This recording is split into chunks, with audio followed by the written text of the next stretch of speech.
l'objectif de ma visite, c'est dans le cadre des visites annuelles que j'effectue en fait sur l'ensemble des stations nautiques du réseau.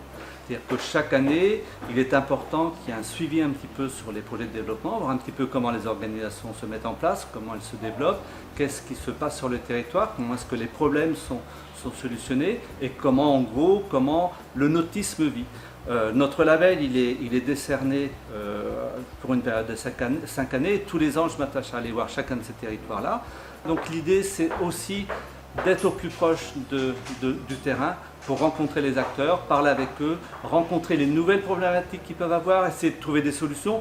Moi, je ne vais pas venir avec la solution, souvent, elle se trouve sur le territoire. Par contre, l'expérience que j'ai et le réseau que j'anime me permet souvent d'orienter vers des types de solutions. Aujourd'hui, nous recevons le président de France Station Nautique, où nous menons déjà un travail avec lui, puisque la ville du Gosier est labellisée. Et donc, nous rentrons dans une deuxième étape, c'est celle d'avoir la deuxième étoile. Donc aujourd'hui, nous avons insufflé une dynamique politique pour pouvoir avoir cette deuxième étoile, on l'espère, à la fin de l'année.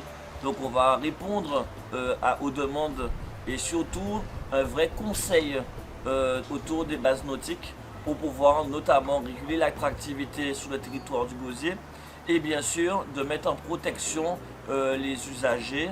Et c'est dans la même dynamique que nous sommes avec la ligne d'eau entre l'îlet du Gosier et la Dacha et notamment aussi le retrait des restaurants qui sont sous la DPM de l'État et de la ville du Gosier. Donc on est dans une politique globale.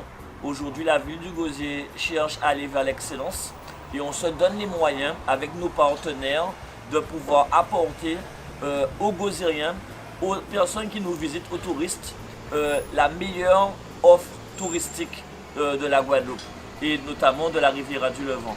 Donc c'est vrai que c'est un combat de longue haleine, mais j'essaye avec les administratifs, avec les personnes de bonne volonté, de mettre une attractivité intelligente et aussi, on va dire, innovante sur le territoire de la ville du Gosier.